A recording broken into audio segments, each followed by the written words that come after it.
है डरे वाला ना है हम। हाँ। समझ लगे ना। नहीं, बिहार में लोग कह रहे थे भैया, लोग कह रहे थे कि मनीष कश्यप निकलने के बाद डरे। अभी तो हम निकले हैं, अभी से ही देख रहे हैं ठंडा के मौसम में पूरा गर्मी का माहौल हो गया है। बिहारी का डीएनए है, बिहारी कभी डरता है नहीं, ये डीएनए बिहारी का है जी। ठीक है, ये ओरिजिनल बिहारी का है, खांटी बिहारी का डीएनए है, ये कहियो नहीं डरेगा। वो ओरिजिनल बिहार का डीएनए हो ही नहीं सकता है जो बिहार में ही बिहार की कुर्सी पे फेविकॉल की तरह बैठ के और बिहार को ही दिमक की तरह चाट खाए, वो बिहारी डीएनए हो ही नहीं सकता है। 20-20 साल सारे नेता जेल में जाएंगे और ठीक है, लेकिन इस नेताओं से तो नहीं डरूंगा, इन नेताओं से कभी नहीं डरूंगा। आपको नहीं लगता है कि आपको इतना दिन जेल में रहना और ये एनएसए जैसी धाराएं आपके ऊपर लग जाना ये नेताओं की ही करतूत है?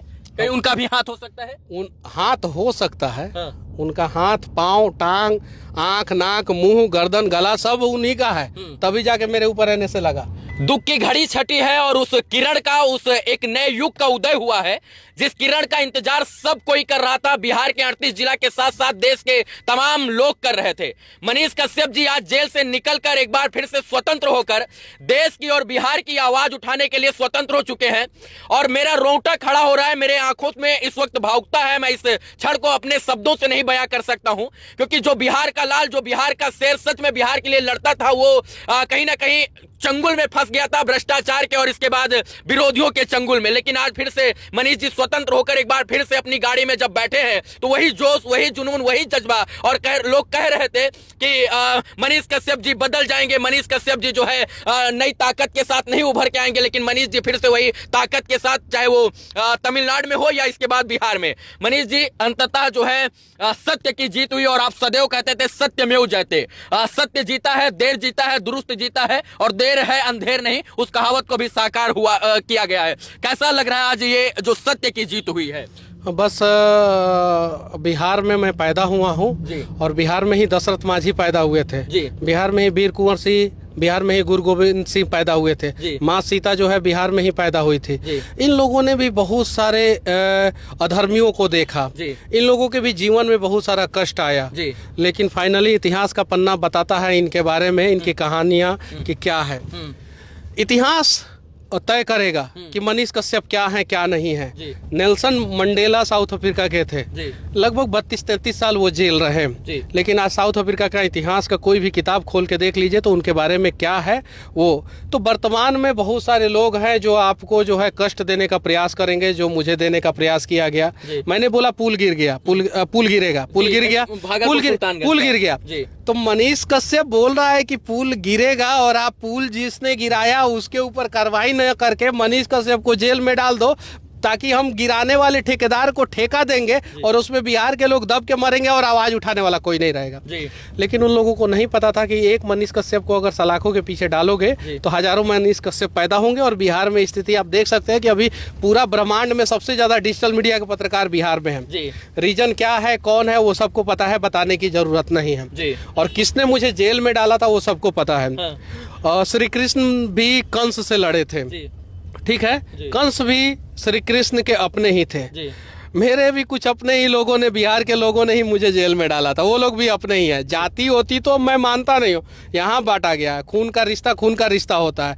हम बिहार में पैदा हुए, हिंदुस्तान में पैदा हुए तो सब लोग भाई बहन हैं, लेकिन उसी में से कोई किसी के खिलाफ साजिश करता है, कोई अच्छा करता है, कोई बुरा करता है। आपकी गलती क्या थी मनीष कश्यप जी जो आपको जेल में डाल दिया गया? आपकी गलती आप अपने मुंह से बताएंगे? आप बताइए, पिछले 25 साल से कोई नेता जो है मजदूरों के लिए आवाज उठाया हो? जाइए गूगल सर्च मारिए और देखिए, कोई मीडिया में मजदूरों की स्थिति, दयनीय स्थिति को दिखाई जाती हो, गूगल सर्च मारिए, देख लीजिए। अब मजदूरों के ऊपर चर्चा होने लगा है, मजदूरों के ऊपर, पलायन के ऊपर हो रहा है चर्चा, हर चीज पे। मैं तो यही चाहता हूं कि पूरे देश में जितने भी मजदूर हैं, जितने भी उनका वहाँ की सरकारें, लोकल सरकारें, स्थानीय सरकारें, जैसे महाराष्ट्र के हों तो महाराष्ट्र की सरकार, बिहार के हों तो बिहार की सरकार, उनका 25 लाख रुपया का इंश्योरेंस करें और उनको पेमेंट कितना दिया जा रहा है, हफ्ते में कितने घंटे काम लिया जा रहा है, कितने दिन काम लिया जा रहा है, महीना में कितने दिन काम लिया जा रहा है और साल में कम से कम 60 दिन की छुट्टी पेड लीव दी जा रही है कि नहीं दी जा रही है, ये वहाँ की स्टेट गवर्नमेंट का काम है, वो तय करे। बिहार में सबसे ज्यादा मजदूर है अभी वर्तमान समय में, उन मजदूरों के लिए मैं आवाज उठाया था। अब तो मैं अपने केस के लिए सीबीआई जांच की मांग करूंगा, हाई कोर्ट में मैं अप्लाई करूंगा कि केस का सीबीआई जांच हो कि आखिर तमिलनाडु में त्रिपुर में हुआ क्या था। मतलब आप सीबीआई से दरख्वास्त करेंगे कि हमारे केस की सीबीआई जांच हो? अरे हम सोर्स किसको मानेंगे? हम गूगल को सोर्स नहीं माने, हम पेपर को सोर्स नहीं माने, हम नेताओं के भाषण को सोर्स नहीं माने, हम विधानसभा को सोर्स नहीं माने, तो सोर्स मानेंगे किसको? हमने गूगल पे देखा, घटना के बारे में दिया गया था, हमने सोशल मीडिया पे देखा, घटना के बारे में दिया गया था, हमने पेपर में देखा, घटना के बारे में दिया गया था, हमने इलेक्ट्रॉनिक्स मीडिया में देखा, डिजिटल मीडिया में देखा, हर जगह तमिलनाडु में जो घटना घटी थी उसके बारे में दिया गया था। जी, क्योंकि सोर्स हमारा वही है, डिजिटल मीडिया, प्रिंट मीडिया। हाँ वही है, वही है। पहले उन्हीं लोगों ने वही है, 2 तारीख को, वही है, 2 मार्च को। उसी सोर्स के ऊपर मैंने न्यूज बनाया। उन लोगों को 25,000 रुपया, सिर्फ दैनिक भास्कर को 25,000 का जुर्माना लगाया गया था, बाकी सबको तो छोड़ दिया गया था। जी। दैनिक भास्कर मद्रास हाई कोर्ट में 25,000 रुपया का जुर्माना दिया और दैनिक भास्कर को भी छोड़ दिया गया। जी। और बाकी सबको के ऊपर तो कुछ बात तक नहीं पूछा गया बाकी सबसे। और जेल में डाला गया मनीष कश्यप को। अरे हमारा अपराध क्या है पहले ये बताइए मजदूरों के लिए। चलिए आज आपको भी नहीं पता कि आपका अपराध क्या है। सरकार यही सवाल का जवाब पूरा बिहार जानना चाहता है कि आपका अपराध क्या है। मैं सरकार से कहना चाहता हूं कि चलिए, अगर आपके नजर में मैंने झूठ वीडियो बनाया है तो आप बताइए किसके लिए बनाया। मनीष कश्यप अपने घर के लिए बनाया है? जी। अपने लिए बनाया नहीं, मजदूरों के लिए बनाया है। और मजदूरों के लिए अगर मैं झूठ बोलूं तो आप एनएसए लगा देते हैं। आप पूरा राज्य के साथ झूठ बोल रहे हैं, देश के साथ झूठ बोल रहे हैं कि हम ये करेंगे, 5 साल में वो करेंगे, और आप वो काम नहीं कर पा रहे हैं, तो आपके ऊपर तो यूएपीए लग जाना चाहिए। बिल्कुल एकदम यूएपीए लग जाना चाहिए और आप लोगों को नॉन अवेलेबल में डाल देना चाहिए। 20-20 साल सारे नेता जेल में जाएंगे। और अगर सरकार के हिसाब से मैंने झूठ नहीं बोला है, मैं फिर से कहना चाहता हूं, मैं सोर्स के हिसाब से बात किया हूं। अगर सरकार के हिसाब से लगता है कि मनीष कश्यप झूठ बोला है और उसको जेल में डाल दिया जाए एनएसए के तहत, तो मैं अब तो नेताओं का भाषण निकाल के आप लोगों को दिखाऊंगा कि ये नेता ने ये झूठ बोला, ये नेता ने ये झूठ बोला, इनको भी जेल में डालो, इनको भी जेल में डालो। मैं साक्ष्य के साथ दूंगा कि इन्होंने बोला था इतने करोड़ को ये करेंगे, इन्होंने को बोला था इतने लाख को ये करेंगे, इन्होंने बोला था इस जिला में ये करेंगे, इन्होंने बोला था उस जिला में वो करेंगे, इन्होंने बोला था इस जाति के लिए ये करेंगे, इन्होंने बोला था उस धर्म के लिए वो करेंगे। और सारा डिटेल्स, समय सीमा उन लोगों ने बताया, वो सारा डिटेल्स निकाल के मैं इन लोगों को दिखाऊंगा कि आप लोगों के ऊपर कौन एनएसए लगाएगा, कौन यूएपीए लगाएगा। भैया बिहार के लोगों ने, सच बात है कि आपके लिए लड़ाई लड़ी, चाहे वो तन से हो, इसके बाद मन से हो, या ग्राउंड पर उतर कर तमाम प्रकार की लड़ाई लड़ी। जेल में 9 महीना आप लगभग रहे हैं, तमिलनाडु रहे, इसके बाद बेऊर जेल में आपको शिफ्ट किया गया। तमिलनाडु की जेल में आपके साथ कैसा बर्ताव किया गया? उसके बारे में मैं बाद में बताऊंगा, ठीक है? अभी समय नहीं है, बस उसके बारे में मैं बाद में कुछ चीजों को जो है वो हाइड रहने दीजिए। एक सवाल है जिसका जवाब हम लोगों से अमूमन पूछा गया ये 2-4 दिन के अंदर कि क्या मनीष कश्यप जी जेल से निकलने के बाद माइक लेकर बिहार के लोगों की आवाज बुलंद करेंगे या राजनीति के माध्यम से अपना योगदान देकर राजनीति का उज्जवल भविष्य करेंगे? माइक कभी मैं नहीं छोड़ूंगा, बस इतना जान जाइए जी। माइक नहीं छोड़ूंगा, बस माइक लेकर ही लड़ाई लड़ी। माइक कभी मैं नहीं छोड़ूंगा।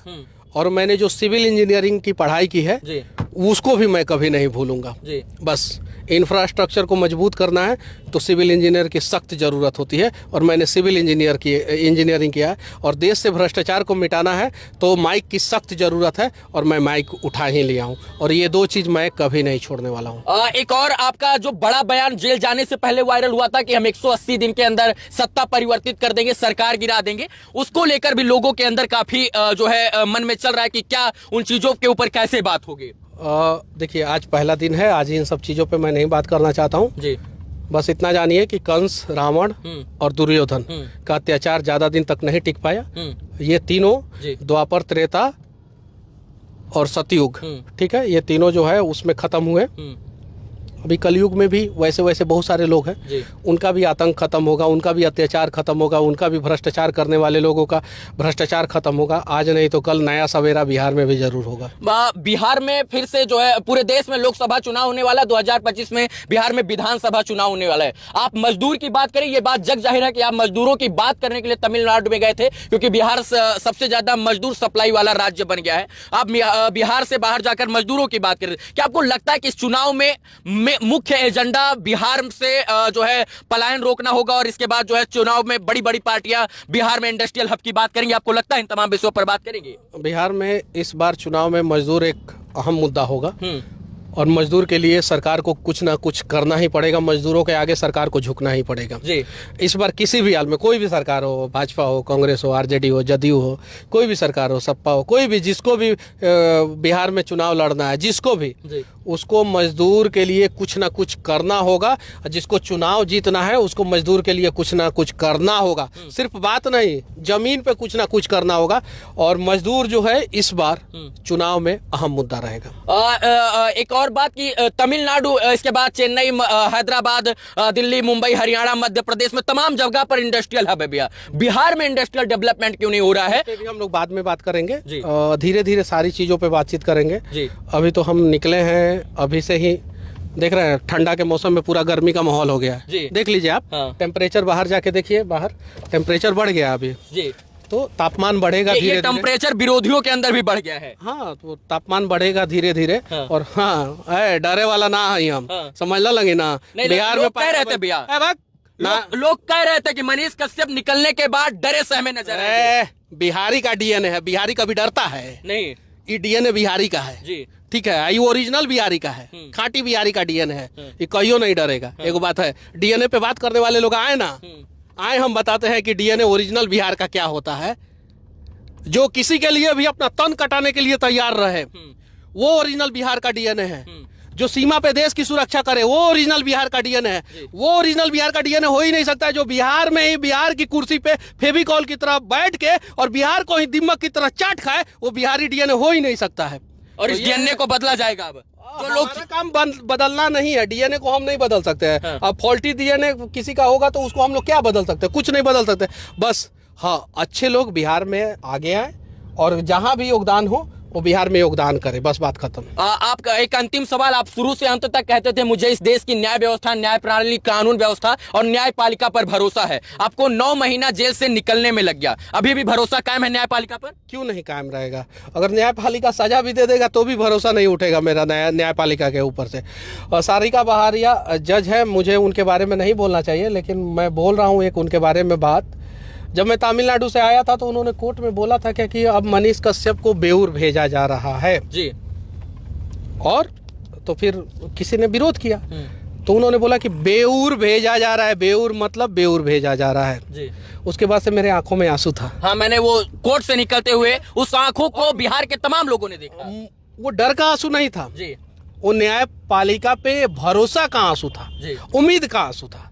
ऐसे हजारों नहीं लाखों सारिका बहारिया जैसे जज हैं जो सच देखते हैं जी, सच के हिसाब से फैसला लेते हैं जी। मैं धन्यवाद देना चाहता हूं ऐसे ऐसे लोगों को। मुझे मीडिया के सामने नहीं बोलना चाहिए, लेकिन उन्होंने सच देखा और उन्होंने मुझे बेऊर भेजा जी।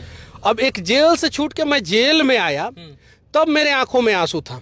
अब सोचिए आगे जो होगा, जज जो भी फैसला दे, जो भी जिस कोर्ट में भी मेरा केस हो, जो भी फैसला दे, मैं जज के फैसला के ऊपर मैं सवाल नहीं उठाऊंगा, कभी भी नहीं उठाऊंगा, ठीक है, लेकिन इस नेताओं से तो नहीं डरूंगा, इन नेताओं से कभी नहीं डरूंगा। आपको नहीं लगता है कि आपको इतना दिन जेल में रहना और ये एनएसए जैसी धाराएं आपके ऊपर लग जाना, ये नेताओं की ही करतूत है? कहीं उनका भी हाथ हो सकता है? हाथ हो सकता है, उनका हाथ, पांव, टांग, आंख, नाक, मुंह, गर्दन, गला सब उन्हीं का है, तभी जाके मेरे ऊपर एनएसए लगा। मेरे ऊपर कोर्ट ने एनएसए नहीं लगाया था, कोर्ट ने तो एनएसए हटा दिया। सच बात है कि एनएसए जो है मद्रास हाईकोर्ट की मदुरई बेंच ने मनीष कश्यप जी के ऊपर जो एनएसए लगा था उसको क्वैश कर दिया। क्वैशिंग का मतलब खत्म कर दिया। कोई ग्राउंड नहीं मिला एनएसए का, जिसकी वजह से राष्ट्रीय सुरक्षा कानून अधिनियम जो था वो मनीष कश्यप जी के ऊपर से मद्रास हाईकोर्ट की मदुरई बेंच ने हटा दिया था और बताया कि कोई ऐसा ग्राउंड एविडेंस ही नहीं है जिसके तहत, जिसको मद्देनजर रखते हुए मनीष जी के ऊपर एनएसए को स्टैंड किया जाए। और यही कारण है कि विगत 1 महीना पहले दीपावली के लगभग समथिंग जो है मनीष कश्यप जी के ऊपर एनएसए जो है वो पूरी तरीके से खारिज कर दिया गया था। और इसके बाद उस वक्त कहा गया था कि सच में मनीष कश्यप जी ने कोई भी जो है राष्ट्रद्रोह का कार्य ही नहीं किया था, तो राष्ट्रद्रोह का मुकदमा क्यों? तमाम लोग हैं जो देश के विपरीत जाकर भी देश को में लड़ाने का, दंगा फैलाने का, हिंदू मुस्लिम कराने का, हिंदू मुस्लिम को लड़ाने का के नाम पर जो है जातीय उन्माद फैलाते हैं, धार्मिक उन्माद फैलाते हैं, उनके ऊपर एनएसए नहीं लगता है। आप मजदूर की बात की, आपके ऊपर एनएसए लग गया। मैं जेल में था, मदुरई जेल में था मैं जी। टाइम्स ऑफ इंडिया मैं पढ़ता था। मैं बहुत सारा अखबार पढ़ता था, जितना भी इंग्लिश अखबार आता था, हिंदी तो आता नहीं था वहाँ पे। जितना भी इंग्लिश अखबार, the Hindu, times of India, Deccan Chronicle और भी बहुत सारा अखबार था, इंडियन एक्सप्रेस, ये सब पढ़ता था तो बिहार का खबर देता था। उस बीच में बिहार में बहुत सारा दंगा हुआ, बेगूसराय में हुआ और भी बहुत सारे जगहों पे। उन लोगों के ऊपर NSA क्यों नहीं लगाया क्या जो दंगा किया बिहार में? मेरे वीडियो की वजह से तो बिहार में कभी दंगा नहीं हुआ, मेरे ऊपर NSA लगा दिया गया। तो ये नेता जो है अपनी राजनीति रोटी सेकने के लिए ऐसा करते रहते हैं। और जो देखते हैं कि देखिए समस्या क्या है। एक और सवाल है इसमें कि आप सारे सवालों का जवाब मैं बाद में दूंगा। एक अंतिम सवाल कि आप जब तक बिहार में थे भैया, तब तक कोई जो है आपके ऊपर एकदम नॉर्मल धारा थे, लेकिन जैसे ही आप तमिलनाडु पहुंचे सारा NSA वहीं से लगा, वो भी तमिलनाडु से। देखिए तमिलनाडु गवर्नमेंट को जो है मेरे से तो कोई मतलब ही नहीं था, मेरे बारे में तमिलनाडु गवर्नमेंट जानता भी नहीं था। यहाँ से जो आदेश हुआ वो वहाँ पे पालन हुआ जी, बस इतना ही कहूँगा। और बाकी सारे सवालों का जवाब मैं बाद में दूंगा। और मेरे ऊपर ये लोग केस करते रहे, कोई डर नहीं है मुझे, ठीक है। ये लोग मेरा कुछ नहीं उखाड़ सकते हैं, बस इतना ही जानता हूँ मैं, कुछ नहीं। और मेरा भाषा ऐसा ही रहेगा, ऐसा नहीं है कि मनीष कश्यप डर जाएगा, ये सब वो सब ऐसा वैसा। ये देश को नोच के खाने वाले लोगों के लिए हम लोग सभ्य भाषा का इस्तेमाल करें। अरे आई लोग असभ्य तरीके से जो है बिहार को लूटते रहे, और उसके लिए जो है अटल बिहारी वाजपेयी का मैं एक किताब पढ़ रहा था जी। उसमें लिखा हुआ था कि सरकार के तर्कस में अनेकों तीर होता है जो पत्रकारिता को कभी भी दबा सकता है। मेरे मैं जेल में वो किताब पढ़ा। और हरिशंकर परसाई एक राइटर हैं, उनका मैं किताब पढ़ रहा था, भीगता हुआ स्वतंत्रता और ठिठुरता हुआ गणतंत्र। जब वो किताब आप लोग पढ़िएगा तो उसमें एक्चुअल मायने पता चलेगा कि पत्रकारिता को कैसे दबाया जाता है, और आज़ादी का मकसद मतलब क्या है, और गणतंत्र का मतलब क्या है। तो मैं बोलूँगा जितने भी पत्रकारिता लोग कर रहे हैं, कभी समय मिले तो कुछ किताबें पढ़िए ऐसे ऐसे महापुरुषों का। अटल बिहारी वाजपेयी तो प्रधानमंत्री थे, और प्रधानमंत्री बनने के बाद जो है उन्होंने किताब लिखा कि वो जब पत्रकारिता कर रहे थे पंचजन में, और एक और राष्ट्र धर्म शायद से उन दो पेपर था उस समय जब आज़ाद भारत हुआ था, उस समय करते थे। तो उनको जो है दबाया गया, अटल बिहारी वाजपेयी को दबाया गया और उन्हें मजबूरन राजनीति में आना पड़ा। तो बहुत सारी चीज़ें हैं, आप लोग भी जाके कुछ किताबें पढ़िए और देखिए कि हमारे इतिहास में जो है कुछ लोगों ने किस प्रकार से हमारे महापुरुषों के ऊपर अत्याचार किया है। शायद आज भी वही काम हो रहा है।